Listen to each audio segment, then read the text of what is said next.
Hello po, good morning sa ating lahat. Welcome po sa first Friday market briefing natin for the month of July. So as expected, meron na naman tayong eventful na leading indicator na lalabas mamayang gabi or economic indicator na lalabas mamayang gabi, which is the non-farm payroll. Ano po? So pinakaabangan po yan. So we are expecting that the market will be quiet or will consolidate before the data is released at around 8:30 po tonight. So on to our usual market briefing. Kung titingnan mo yung galaw ng euro sa ngayon, ay sorry baka hindi pa ako nag-share. I'll just make sure that I'm sharing. Ayan. So I hope nakikita nyo na yung screen ano. So like the usual thing that we do, we look at our daily chart kung ano yung bias ng galaw sa ngayon. So kung nakikita nyo dito, umaali-aligid na ang presyo ngayon dito sa support area na to. We consider this as a good support area primarily because of its role as a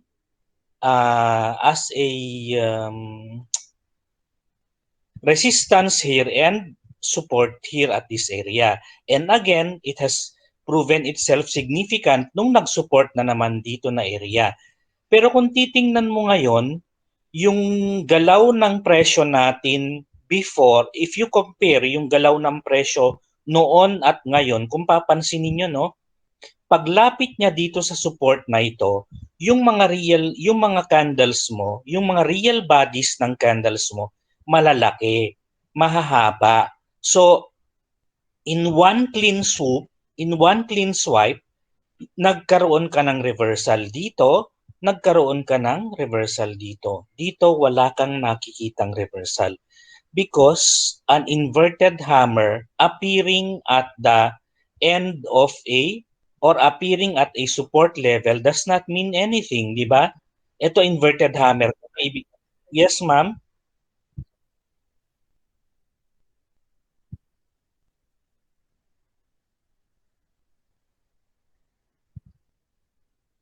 Tatlong magkakasunod. Saan po yung tatlong magkakasunod na malaki?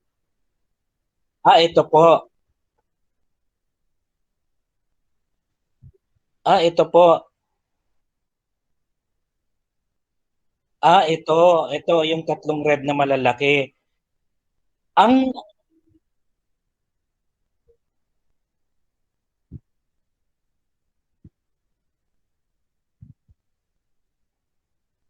Opo.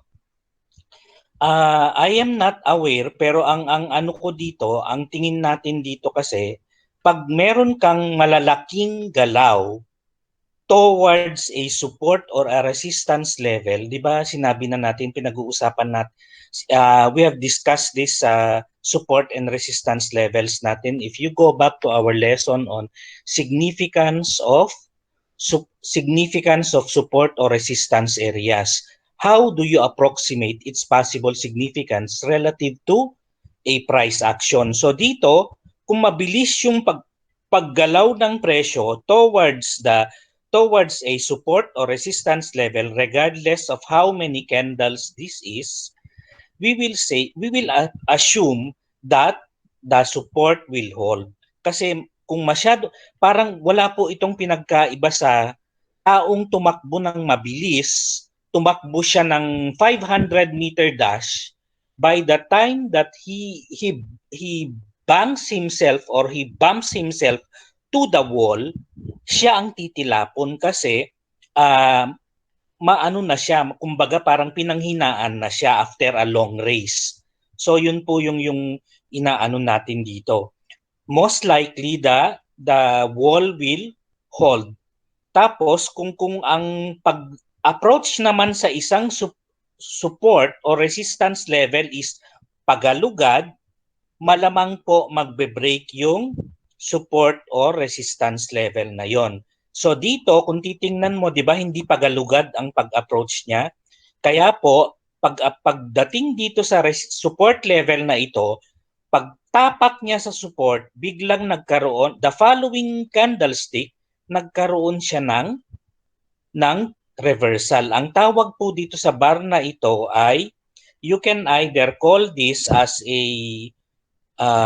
ang tawag dito, yung overshadow, yung engulfing pattern, lagi kong nakakalimutan. Engulfing pattern or a sa ano mo sa bar chart mo, you can call this as a 2-day key reversal. Yan yung sakang na paa ng hapon, ano? Without meaning to be racist, ano po? Ito po, yung sakang na paa. So ayan po, kaya po we will expect that at this price level, it is more likely na magko-correct or magko-consolidate yung presyo. Halimbawa, ganyan pa lang po yan. Kung titingnan ko yan, mabilis yung pagbaba ng presyo, nag-ano siya dito, nag-reversal siya diyan. So I will assume na aakyat uli yung presyo, magko-correct. Either magko-correct siya, let's just try to assume where the possible correction is, ano po. Pwedeng dito, yan. Pwedeng hanggang dyan, siya mag-correct. Bakit hanggang dito lang ang sinukat ko? Kasi may kaakibat na correction ang galaw from here to here. Ito na yung correction niya. From here to here, yun yung magiging correction niya. Yan. Kasi nagkaroon na ng correction dito eh. Hindi mo pwedeng isukat yan kasi nagkaroon ka na ng correction dito. So ang susukatin mo ngayon dito. Yan po. So ang correction, possible level of correction niya ay hanggang dito. So kung i-assume mo, malamang kesa hindi, magko-correct yan. Nag-correct ba siya? Nag-correct siya hanggang dito. So kung yan ay healthy correction, malamang itutuloy pa rin niya yung pagbaba niya, di po ba? So that is as far as technical analysis is concerned. So baliktad yung pagkakagawa ko, hayaan nyo na, naintindihan nyo naman na ito ay 61.8, 50 at 38.2. Ano po? Nagkakaintindihan na tayo kasi pare-pareho naman tayong aral sa iisang konsepto ng technical analysis dito. So, fina-follow naman natin is the same lang, yung mga turo ni Martin Pring. Ano po?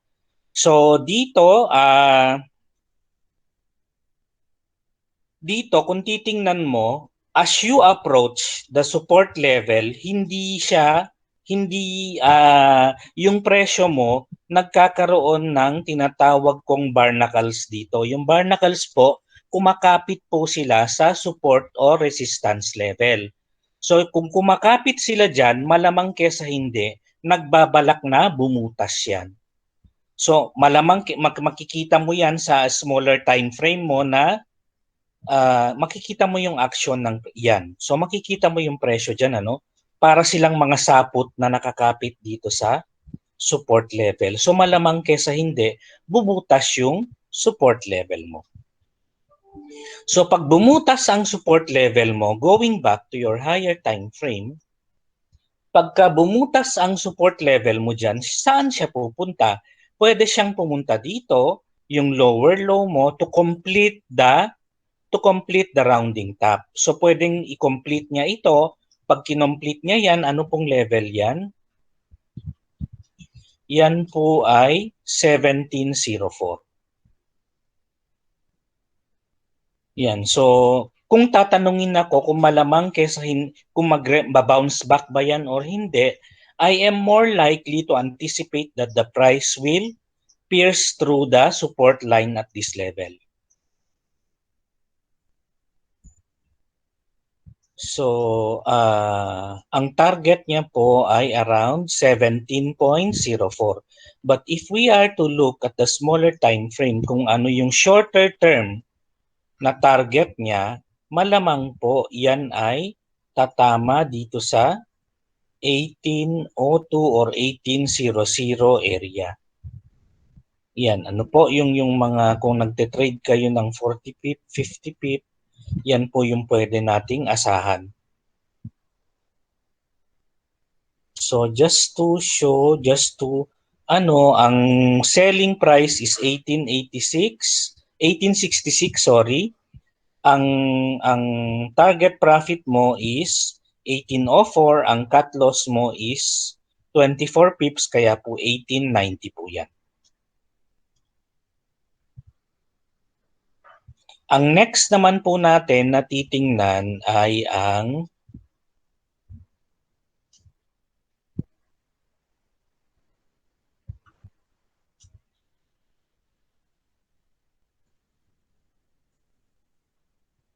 ayaw ma-erase.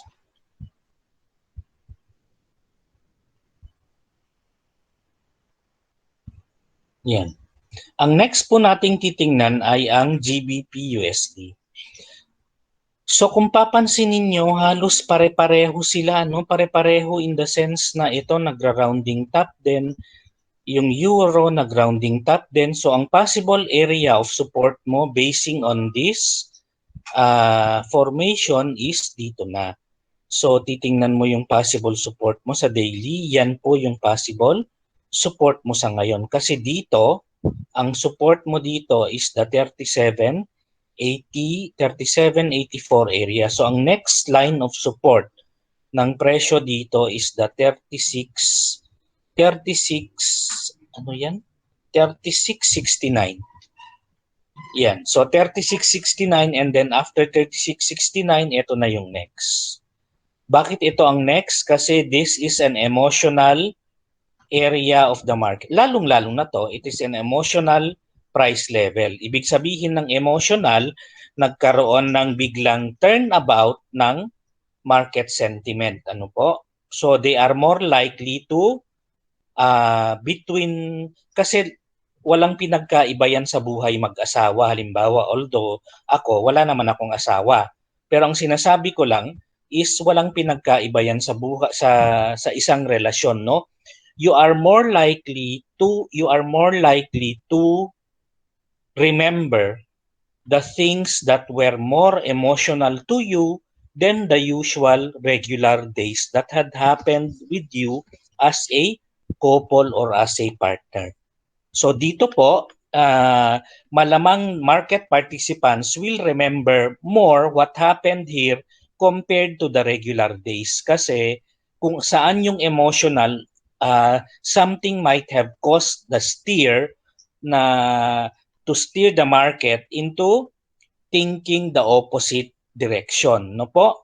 So kaya po dito, in our effort to identify possible areas of support or resistances, it is the emotional areas that we prioritize in plotting our support or resistance levels.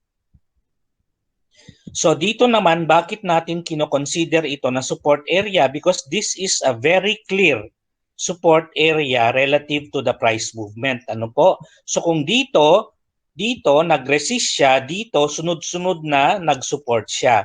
So ibig sabihin, itong level na to, mukhang na-in love ang market participants sa price level na ito. Kasi they always pay respect when it hits this price level. So dito, the next approach niya dito, we are expecting the price na mag-support pa rin po. Yung pagsusupport naman is not permanent, no? It may bump off a bit for a correction, or it may stall for a bit for possible consolidation, tulad ng nangyari dito. Magko-consolidate po siya before na pumunta siya kung saan-saan. So for today, ang tingin natin ay pababa pa rin siya because nag-pierce through ka dito. So we are expecting a follow-through of the breakout. So yan. So ang possible po na pwede niyang puntahan, lalong-lalo na malalaki yung galaw mo ngayon dito, di ba? Tapos biglang ang liliit ng galaw mo dito, which is very obvious na may inaantay sila. Kung ano yung inaantay nila, pwedeng yung non-farm payroll or pwedeng yung speech ni Lagarde mamaya. Ano po? So, ang possible po na selling opportunity will come at this price level. Either at that price level or at these price levels. Ito po yung tinitingnan natin, no, yung coming from the daily 37.84, the price right now is 37.64. So expect po natin na dito po at least sa 37.84 possible na magpasukan ang mga sellers natin. So 37.84 selling, ang target profit mo ay 33 ang layo. 33, ito munang i-consider natin. 30, wag muna tayong, bago ka tumingin sa malayo, tumingin ka muna sa malapit. Kasi mas immediate na mangyayari yon kesa malayo. So dito, kasi ito ay galing dito. Etong head and shoulder mo, yan ang head and shoulder mo. Yung head niya, sukatin mo, yung sukat niya, ito po, 37.30.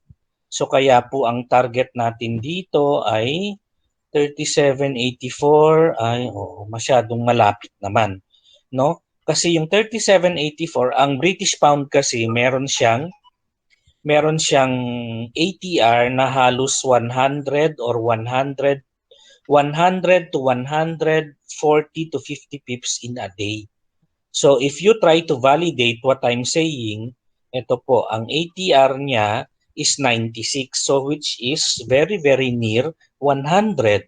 So kung ngayon, kung nag-expect ka na gagalaw ng 100 yan, assuming that your high for the day will be 37.84, your target for the day should be at least around 36.84. So yung 36.84 mo, titingin ka ngayon ng price level na malapit sa 36.84. Ang malapit dito na may saysay ay itong mga support dito na 36.70, kaya ang ilalagay mo ngayon ay 1.3670.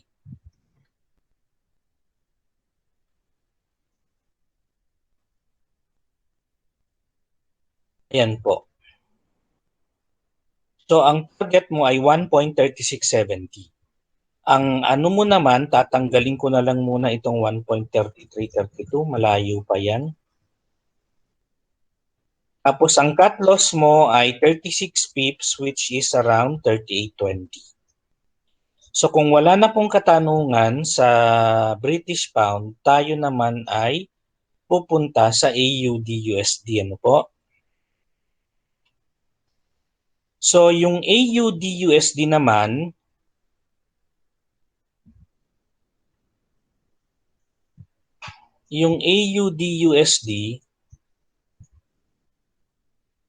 kung papansinin ninyo dito, either you consider this as a head and shoulder or triangle formation, pareho lang naman, ano po. Ito I'll just make it clear with you. Tanggalin muna natin lahat ng drawing para maklear yung ano natin, chart natin. So kung halimbawa ang tingin mo dito ay, bahala ka kung anong gusto mong tingin dito. Kung dalawa o tatlo o isa. Let's just put it here, no? Kasi mas marami siyang touch points pagka dito. So either you consider this as shoulder, head, shoulder, complex head and shoulder pattern, or a triangle with a flat bottom, it does not really matter. Why does it not matter? Kasi pareho lang naman ang magiging panukat mo. Ang magiging panukat mo dito ay ito din. So kung yan na magiging panukat mo, pareho lang po. Kung flat side siya, kung if you consider this as a triangle with a flat side, malamang kesa hindi, dito nga siya mag-breakout. Pababa nga ang breakout niya, di ba? So dito pa lang ang presyo, alam mo na. Dito pa lang, sinabi mo na, ay malamang kesa hindi, mag-ano yan, bababa yan, magbe-breakout dito sa flat side. Yung sinasabi kong mga flat side, hindi po 100% na nangyayari yan. It usually tama, may batting average siya ng 70 to 80%. So if you are trading on high probability trades of 1:2 every time, halimbawa, and you use and then you follow the concepts ng technical analysis na inaaral natin, ano po? So sa 10 trade mo, 7 ang kumita, 3 ang talo. So kung 3 ang talo mo at ang ratio mo every time na nagte-trade ka is 1:2, so kung halimbawa talo ka ng $50 nung nag-trade ka sa 3 beses, $150 yon. So kung sa 7 beses panalo ka, 1:2 ang ratio mo, so ibig sabihin tuwing nananalo ka ng 100 kasi tuwing natatalo ka ng 50 pero ang ratio mo 1:2, di po ba? So kumita ka pa rin ng 700 gross. You subtract the 150, panalo ka pa rin ng 550. That is, if you apply yung sinasabi natin na mga biases ng market, ano po? Based on the price pattern formation. So dito, meron kang pahahabain ko lang para paglagay natin doon sa possible na puntahan niya, swak na siya, no po? So dito, ito ngayon ang target mo. Saan ka ngayon papasok? Dapat dito nakapasok ka na. Kasi matagal na nating inaaral ito, di po ba? So dito pa lang, ito yung resistance mo, dapat pumasok ka na kasi it's the correction after the breakout. So kung talagang marunong ka na noon, ito is a very strong, it is a very strong signal, reversal signal of this is a very strong reversal signal na ang tawag dito, kung titingnan mo sa bar chart, ay inside day. Bakit siya very strong na reversal signal? Kasi nakapaloob yung trading range mo sa trading range ng bar prior to it. Hindi yung meron silang pareho na low or pareho ng high pero mas maliit siya, hindi po siya ganun ka-strong. Pagka nasentro siya sa gitna ng trading bar, ng previous trading bar, malakas po na signal yan. Either, di ba sabi natin, pagka nakakakita ka ng reversal signal, either ng ganito, after a sharp drop, it could either lead to a correction or to a consolidation or to a most likely to a it will most likely result to a correction. Ano po? Kasi yung slope mo dito is very steep. So kung halimbawa dito, tiningnan mo, ay hanggang saan kaya magko-correct yan? Eh di sukatin mo dito hanggang dito. Yan. So at most, you could have gotten its uptrend up to here. So nung dito, most likely, yung if you relate it with an area of possible support or resistance, dito, resistance mo to, so dito ka rin dapat naglagay. Lalong-lalo na kung nung nakita mo, eto, yan. Kasi yan po, either you look at it from the perspective of a bar chart. In bar chart, this is called an exhaustion bar. Ano po? Exhaustion bar ang tawag dito. Tapos sa naman, sa candlestick, ang tawag po dito ay gravestone doji. Gravestone doji ba ito? Or yung, tama, gravestone doji, ano? So this is a reversal signal. Nagkaroon ka ng reversal signal sa resistance mo. So dito, pumasok ka, selling ka at 75.84 and bumaba naman po siya kasi yung cut loss niya dito, kung titingnan mo, kung susukatin mo kung ano yung high niya, the high here is 75.16. 75.16. Pumasok ka 75.84.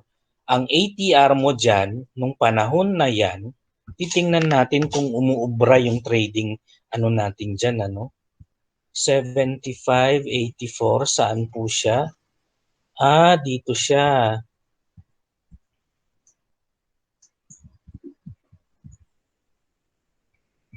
Dito. Dito tayo pumasok. Yan yung 75.84, oh. So kung dito ka pumasok, ang ATR mo dito sa hourly mo ay your ATR is, bakit ang ATR mo 8.4?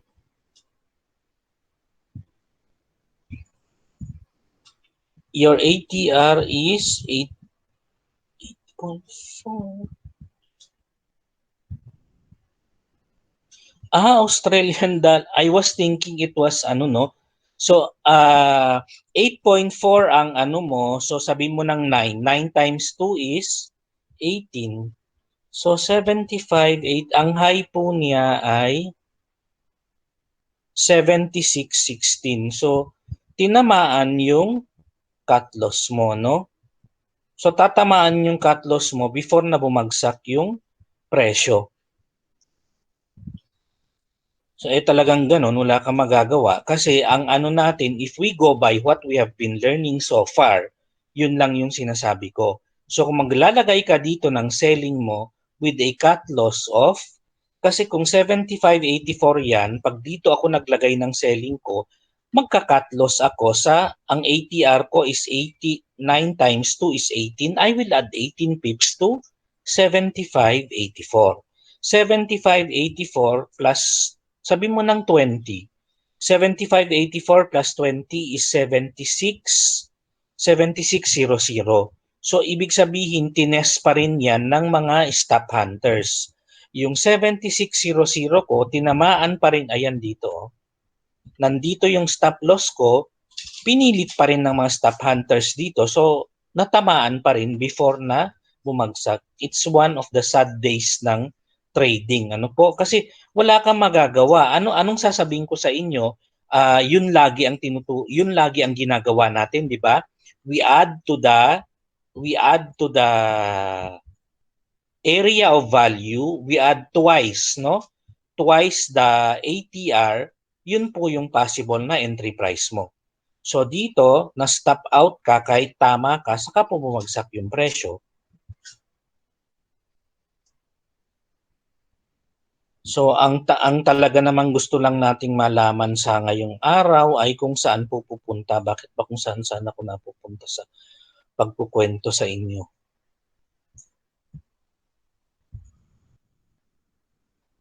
Ayan, so ito yung target mo.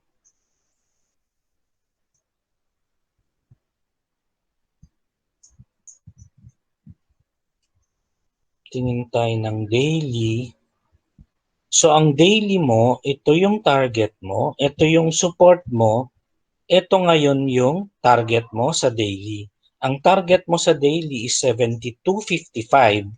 Sa ngayon ha, kung tatamaan niya ngayong araw yan, but if you want, this is a dynamic target. Ibig sabihin araw-araw, umuusad siya. So for today, kung halimbawang tamaan man niya yan, for today, it is at 72.53. So dapat dito nakapag-sell na tayo. Since hindi naman tayo nakapag-sell, we try to look kung ano ang pwedeng area na pasukan natin hanggang mamayang hapon or hanggang mamaya. So ang ano po dyan, we can probably get in the market at this price level or at this support area. Ito po, yung area na to, this one, the low here is 74.76. So pwede po tayong pumasok sa 74.76 or dito po sa 26-day moving average. So we will just plot it at 74.76 or hindi ko masabi kung ano yung value ng moving average, ano, pero 74.76 area or sell at correction to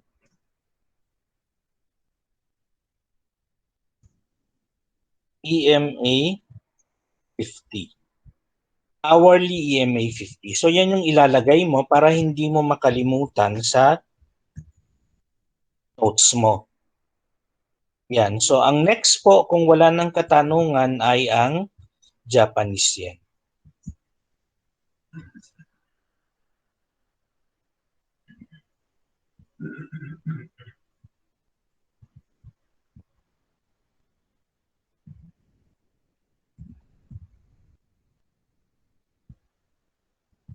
Yan. So, aray.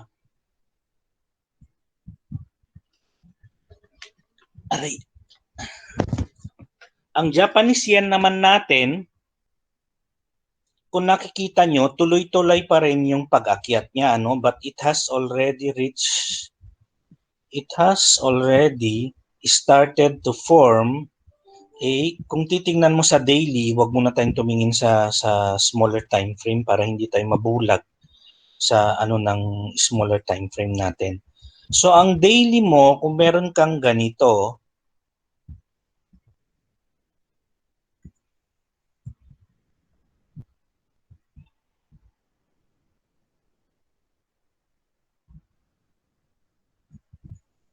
which could possibly be ang daily mo, kung titingnan mo yung intermediate term niya, it's most likely ito yung price pattern dito is, anong tawag dyan? Yung parang baso, cup and handle formation. Ano po? So yung cup and handle formation mo dito, nag-breakout na po siya as of yesterday. So ang susukatin mo po dyan ay ito po. Masyado pong malalim yan. So hindi ko nagagawin kasi alam naman natin lahat na stratosphere na ang tinuturo niya. Hindi naman po tayo nagte-trade ng intermediate, hindi naman tayo nagte-trade ng long term dito. So kung hindi tayo nagte-trade ng long term, why do we need to look at the long term? Ang gusto lang nating malaman ay ang daily. But as of now, we already know what is the wave that will carry the prices. Where the wave will carry the prices. So kung titingnan mo, alam natin lahat na ang presyo ngayon ay binubuhat pataas. Ano po? So if we try to look at we will just try to identify where are the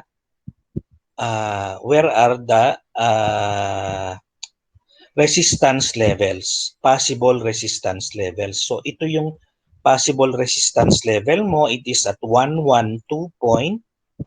Ito yung high nito. 112.39 at saka itong high nito 114.50.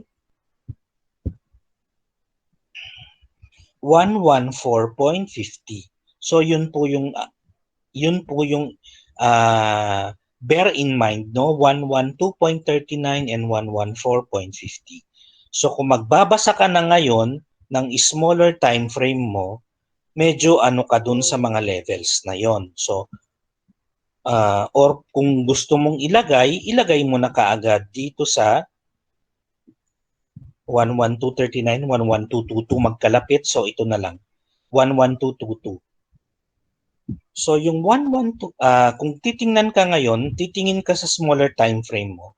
Ito ba pagka saan ako papasok dito? Kung titingnan mo itong galaw na to, nasa gitna na po siya, di po ba? So if you are now going to anticipate etong price na ito, yung mga ginagalaw niya mas maliliit compared to the previous price. So ibig sabihin consolidation yan. Consolidation that it might take the price to higher higher price level, just like what happened at this price level. Isang malaking sipa, tapos maliliit na sipa, bumulwak ulit pataas ang presyo. So dito, nung bumulwak pataas ang presyo, steep pa rin yung ano mo, pero nakikita mong nagbabago na siya, no? Medyo nag-i-slow down na siya. Why do I say nag-i-slow down na siya? Kasi dito sa pag-akyat ng presyo dito, 90 degrees yan.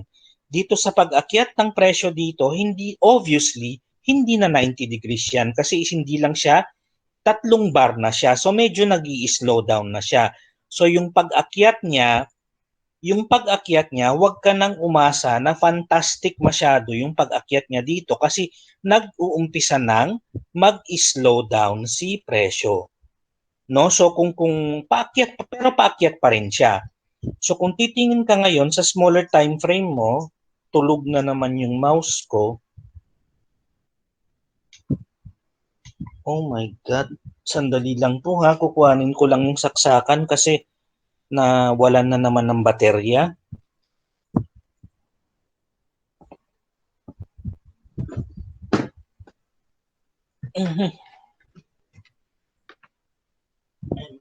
Mag-trackpad na lang ako. Yan. So ang ano po, ang pwede po niyang puntahan ay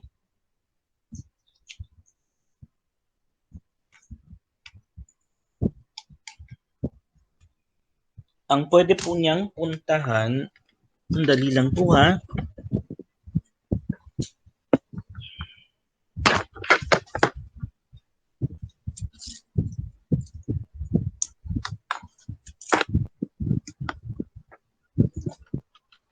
May information lang.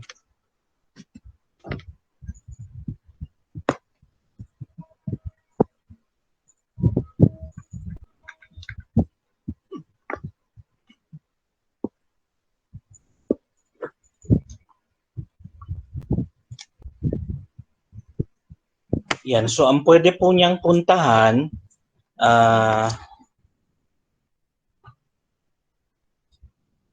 or kung gusto mong pumasok, ayan, lumiit na tuloy.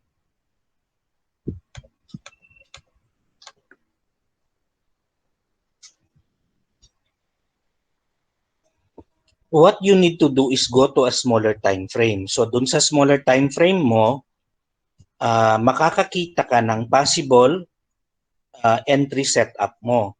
So ang possible na entry setup mo dito, it would either come from this approach to the MA26 area. So ang ilalagay mo ngayon dyan,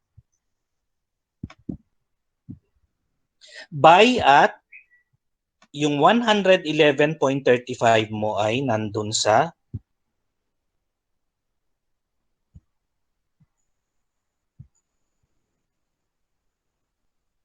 ito yung previous, either dito sa previous low na to, kung titingnan nyo po,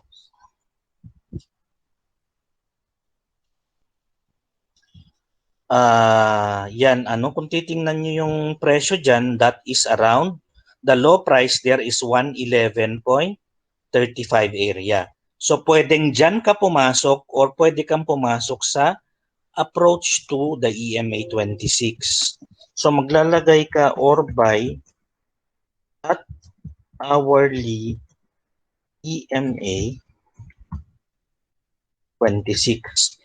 Yan po yung note mo diyan. So either mag-correct ang presyo dito or dito ka maggawa ng depende kung saan unang magpakita ang reversal signal.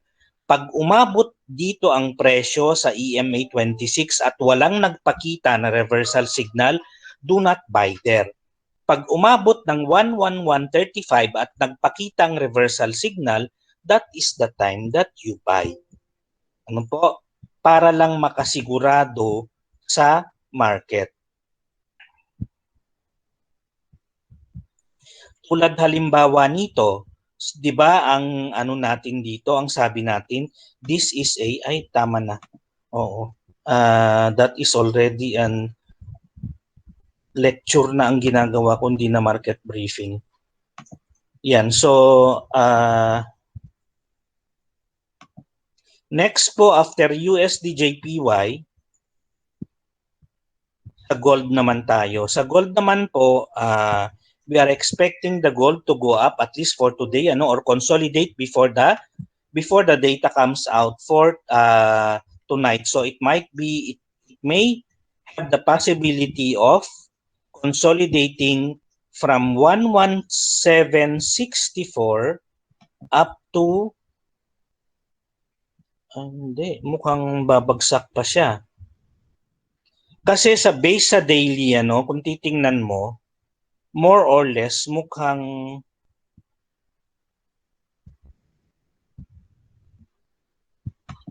mukhang ibabagsak pa niya ang daily niya kasi kung papansinin mo ito, if you go to the smaller time frame, it will become more evident that this is a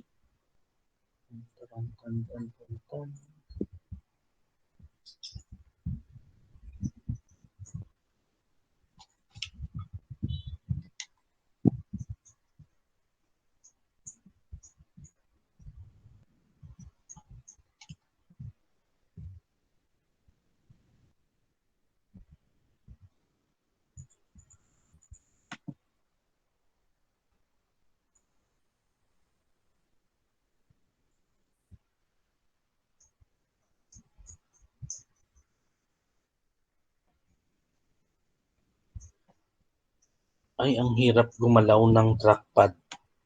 Hindi ako sanay mag-trackpad eh.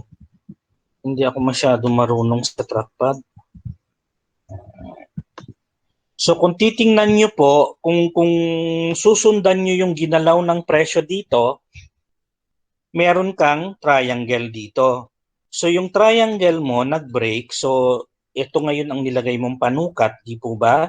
So nung inabot niya ito, bumalik siya, nag-invalidate ngayon ang triangle mo kasi binalikan niya yung trend line mo. Pumasok ulit siya dun sa territory ng trend line mo. So, your previous resistance, this one now, is now your support. So, nag-support po siya dito. So, most likely, no, it will have a greater chance of going up rather than going down. Kasi meron ka ng market structure na meron ka ng market structure dito na broken, signal, confirmation. So dito nag-correct ka after the breakout, diretso po sa taas, most likely ang tingin natin dyan, no? So dapat ang buying ang gold mo sa ngayon. I don't know what I was thinking kung bakit selling to, but this should be more of a buying.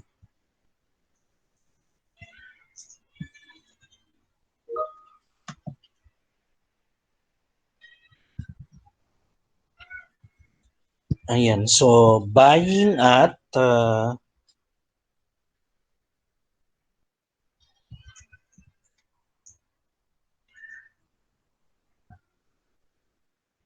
bakit tayo gumalaw?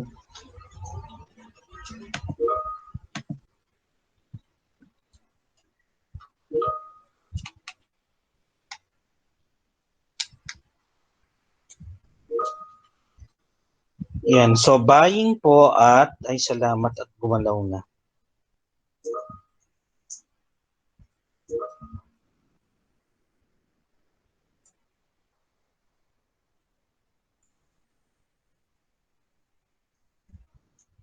Maghahanap lang mo tayo ng area of value.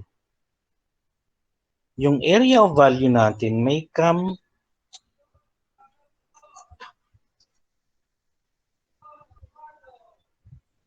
at this price level, no, at this trend line, or kasi channel na po yan eh. Kung titingnan nyo ng maigi, this is already a channel. So, ito yung base ng channel mo, pwedeng ito yung return line mo.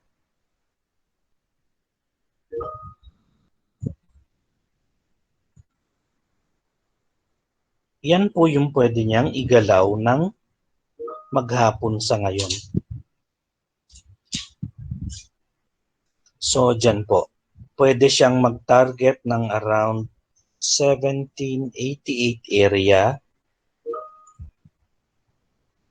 with a buying dito sa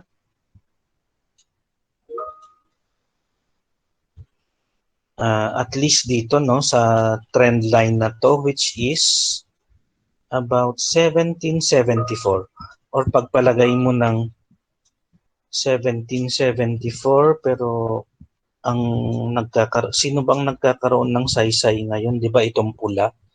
Kasi dito tinamaan, dito tinamaan umakyat. So we are expecting no na pag tumama uli siya dito sa pula sa 50-day moving average, yan po yung pwede niyang buying opportunity or area of value for buying. So ilalagay muna natin dito dito or alternative yung 50-day moving average mo. So 1774.27 ang hirap magsukat. Buying at 1774.27 or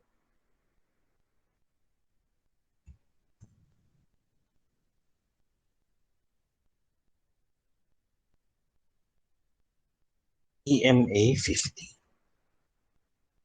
Ang target mo po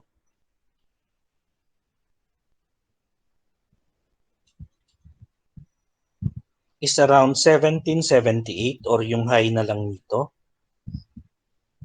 Yung high po niyan is 1790.36.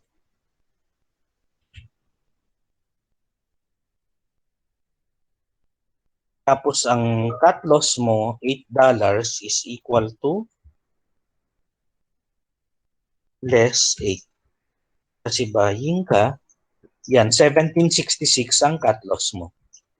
So kung wala na pong tanong sa gold, tayo naman ay dadako ngayon sa economic calendar. So today is the first Friday of the month. So marami po ang pupunta sa Quiapo ngayon, kasi first Friday.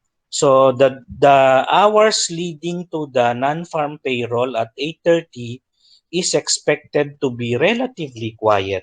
Yan kasi anemic po lahat yung indicator ng impact sa economic news po natin, So from producers price index to unemployment change uh, in Spain side or sa French side, ito naman yung budget nila for May. So ang unemployment sa sa Spain ay it's at negative 129, no? So, hindi naman masyadong tinitingnan ang impact ng Spain sa sa unless na yung mga lesser countries sa European Union bigla silang or they are very near default tulad ng nangyari sa Greece nung few years ago nung halos isuka ng European Union ang Greece kasi nga luging-lugi ang kanilang gobyerno. So nagkakaroon ng impact 'yun sa euro. Pero kung yung mga economic indicators lang ng mga bansa na 'yan, it doesn't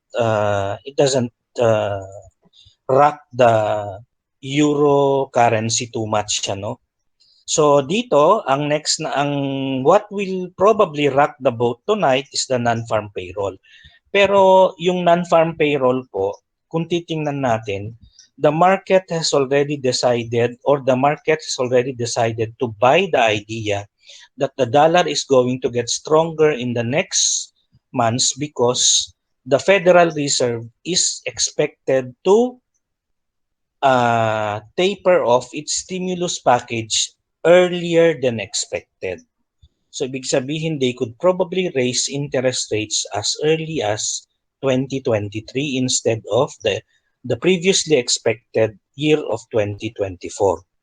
So kung ito yung non-farm payroll will whatever the figure may be tonight, dalawa po yan ang pwedeng gawin ng market. They may disregard the figure and think of it kung halimbawang gumanda ang figure pagkaganda-ganda ng non-farm payroll. Ibig sabihin, dumami ang trabaho sa Amerika, the market will think of that as a reinforcement to their idea or to their behavior towards the market. Lumalakas na ang So talagang tuloy na nga tayo sa pagtataas ng interest rate. So the dollar will go up. On the other hand, if this goes down, the market can look at it as yan naman talaga ang expected eh. Mababa pa rin ang change ng employment natin, but they will still continue to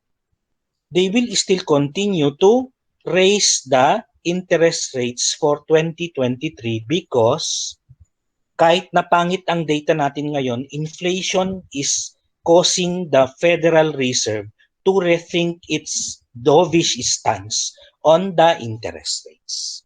So clear po tayo doon.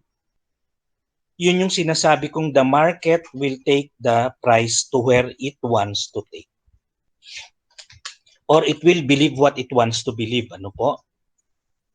Kung they've already made up their mind, they can fit any other reason doon sa gusto nilang mangyari. So, ang ano ko dyan, ang fearless forecast ko dyan, tonight, the dollar will get stronger. Yan, the dollar will get stronger for tonight. Because the market, in my assumption, the market has already made up its mind, no?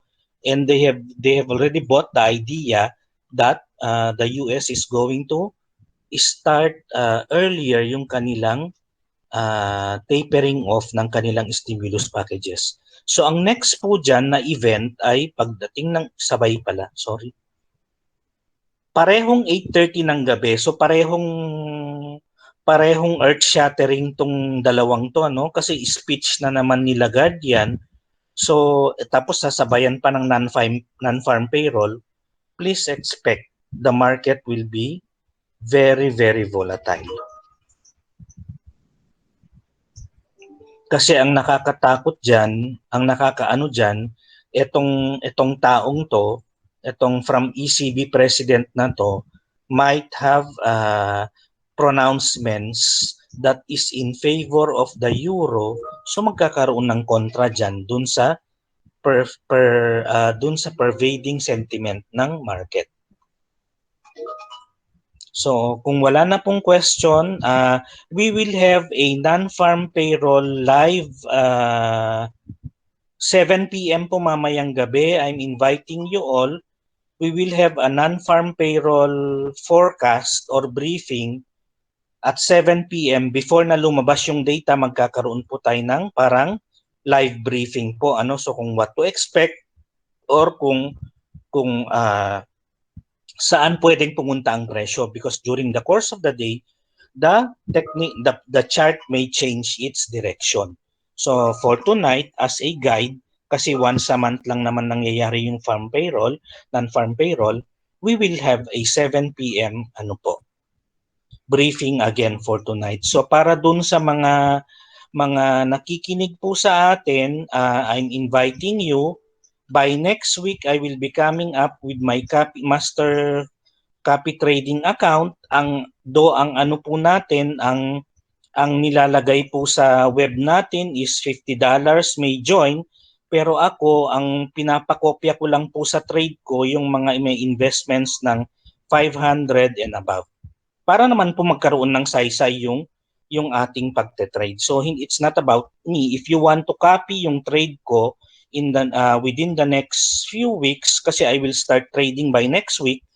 If you want to copy yung trade ko, you may put in a 500 copy trading account and then follow po yung trade ko kung ano man, whatever I trade, automatic na magfa-follow yung ano nyo, yung account nyo.